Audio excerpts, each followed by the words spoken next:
नमस्कार, active time news में आपका स्वागत है। श्रीगंगानगर हनुमानगढ़ की बड़ी खबरें एक नजर में। पुलिस ढिलाई के चलते राहुल हाईकोर्ट से राहत पाने में रहा सफल। हाईकोर्ट में अगली तारीख पेशी 20 जुलाई तय। जीवन रक्षक दवा रेमडेसिविर के इंजेक्शनों के कालाबाजारी के प्रकरण में पुलिस ढिलाई के चलते मुख्य आरोपी राहुल गहलोत राजस्थान हाईकोर्ट से राहत पाने में सफल रहा। हाईकोर्ट ने राहुल की गिरफ्तारी पर रोक लगा दी है। मामले में अगली तारीख पेशी 20 जुलाई तय की गई है। कालाबाजारी मामले में राहुल गहलोत नामजद आरोपी है। पुलिस पिछले एक माह से उसकी तलाश कर रही है। पुलिस ने उसके रामदेव कॉलोनी स्थित निवास व छिपने के अन्य संभावित ठिकानों पर कई बार दबिश दी, परंतु वह पुलिस के हत्थे नहीं चढ़ा। राहुल गहलोत के विदेश भाग जाने की आशंका पर पुलिस ने एयरपोर्ट अथॉरिटी को लुकआउट नोटिस जारी कर अलर्ट किया था ताकि वह विदेश न जा सके। इसी बीच गिरफ्तारी से बचने के लिए राहुल गहलोत ने जिला न्यायालय श्रीगंगानगर में अपनी अग्रिम जमानत की अर्जी लगाई, जिसे न्यायालय ने खारिज कर दिया। बताया जा रहा है कि राहुल गहलोत की अग्रिम जमानत की अर्जी जिला न्यायालय से रद्द होने के बाद पुलिस ने राहुल की गिरफ्तारी के लिए प्रयास करने ही लगभग छोड़ दिए थे, जिससे स्पष्ट जाहिर होता है कि पुलिस खुद राहुल गहलोत को अग्रिम जमानत का मौका दे रही थी। हाईकोर्ट ने राहुल गहलोत की गिरफ्तारी पर रोक लगाते हुए निर्देश भी जारी किए कि राहुल गहलोत को पुलिस जांच में सहयोग करना होगा। पुलिस जब भी उसे बुलाएगी उसे हाजिर होना होगा। इस अवधि में पुलिस उसे गिरफ्तार नहीं करेगी।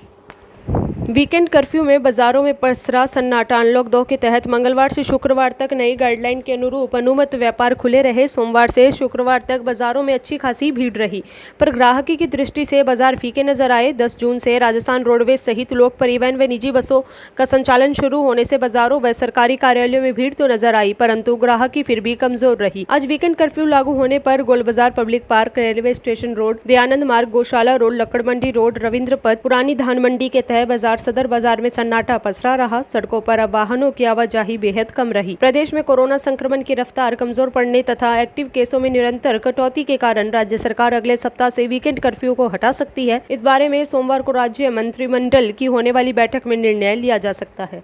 रिद्धि सिद्धि कॉलोनी के कई घरों में लाइट गुल। परेशान नागरिक देर रात पहुंचे चहल चौक कार्यालय। परेशान उपभोक्ताओं ने किया रोष व्यक्त। अधिकारियों के खिलाफ की नारेबाजी। भीषण गर्मी व उमस के इस दौर में विद्युत निगम द्वारा आए दिन लगाए जाने वाले घोषित अघोषित कटों से नागरिक परेशान है। बीती रात फिर से रिद्धि सिद्धि कॉलोनी के ट्रांसफार्मर में अचानक फॉल्ट हो गया तथा कई घरों की लाइट चली गई। लाइन जाने लोग गर्मी व उमस के कारण बेहाल हो गए। गर्मी के मारे बच्चे बिलखने लगे। कॉलोनी के कई नागरिकों व एक्टिव संदेश रिपोर्टर ने चहल चौक स्थित विद्युत निगम के कार्यालय में ANJN को फोन किया, परंतु किसी ने भी फोन नहीं उठाया, जिस पर कॉलोनी के कुछ नागरिक व एक्टिव संदेश के रिपोर्टर रात को चहल चौक स्थित विद्युत विभाग के कार्यालय पहुंचे। चहल चौक को कार्यालय में उपस्थित कई अन्य उपभोक्ताओं ने एक्टिव संदेश को बताया कि कोई सुनवाई नहीं हो रही। घटनाक्रम के बीच रात 1 बजे एक्टिव संदेश रिपोर्टर ने XCN VK परिहार से फोन पर बात की। रिद्धि सिद्धि में ट्रांसफार्मर में अधिक लोड के कारण इस ट्रांसफार्मर में बार बार फॉल्ट आ जाता है, जिससे कई घरों की लाइटें चली जाती हैं। जिन घरों की लाइटें चली जाती है वे परेशान हो जाते हैं। फोन अधिकारी उठाते नहीं हैं, इसलिए परेशान नागरिकों को विद्युत विभाग के कार्यालय में आकर रोष व्यक्त करना पड़ता है। एक्टिव संदेश रिपोर्टर की फोन पर XCN से बात हो रही थी। वहां उपस्थित परेशान उपभोक्ताओं ने विद्युत निगम के अधिकारियों व राज्य सरकार के खिलाफ जोर जोर से नारेबाजी करना शुरू कर दिया। ये नारे XCN को भी फोन पर सुनाई दे रहे थे।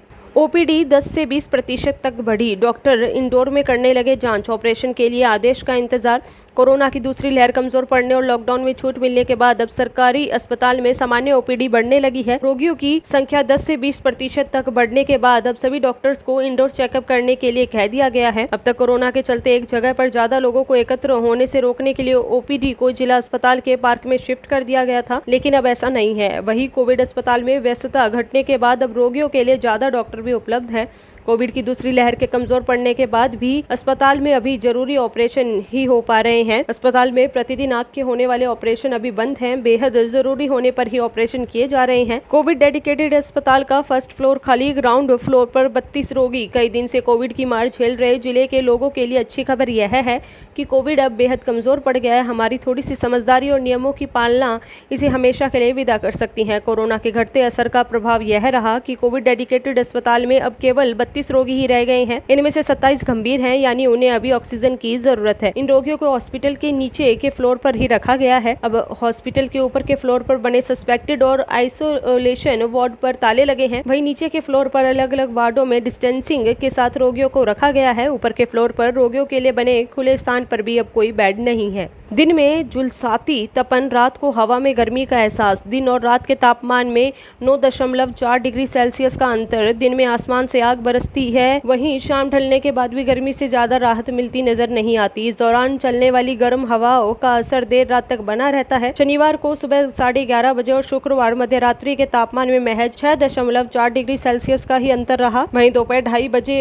यह अंतर 9.4 डिग्री सेल्सियस तक पहुंच गया। सड़कों पर निकलने वालों के हाल बेहाल हैं, वहीं घरों में भी कूलर पंखे राहत नहीं दे रहे। राजस्थान सरकार का बड़ा फैसला, कोरोना से अनाथ हुए बच्चों को बालिग होने तक हर महीने 2,500 रुपए और एक मुश्त मिलेंगे 5 लाख रुपए। विधवाओं को भी 1,500 रुपए पेंशन। मुख्यमंत्री कोरोना बाल कल्याण योजना का ऐलान किया है। इसके तहत ऐसे बच्चों को पहली बार में 1 लाख रुपए के साथ 18 साल तक हर माह 2,500 रुपए आर्थिक सहायता के रूप में उपलब्ध कराए जाएंगे। साथ ही 18 साल की उम्र पूरी होने पर इन्हें एक मुश्त 5 लाख रुपए भी दिए जाएंगे। विधवाओं को भी पेंशन देने की योजना है। 12वीं तक पढ़ाई आवासीय विद्यालय और छात्रावास के जरिए सरकार फ्री कराएगी। अंतर्राष्ट्रीय बाल श्रम निषेध दिवस के अवसर पर आयोजित वेबिनार को संबोधित करने के बाद मुख्यमंत्री अशोक गहलोत के निर्देश पर सामाजिक न्याय एवं अधिकारिता विभाग के सचिव डॉक्टर समित शर्मा ने पैकेज का ऐलान किया है। घर लौट रहा था ट्रांसपोर्टर, बदमाशों ने लूट लिए 1,35,000 रुपए। 4 को किया राउंड अप। ट्रांसपोर्ट कंपनी से घर लौट रहे ट्रांसपोर्टर को बदमाशों ने घेर कर लूट लिया। बदमाश इस रोड पर घात लगाकर बैठे हुए थे। वारदात के ठीक बाद पुलिस को सूचना दे देने से पुलिस सक्रिय हुई और 4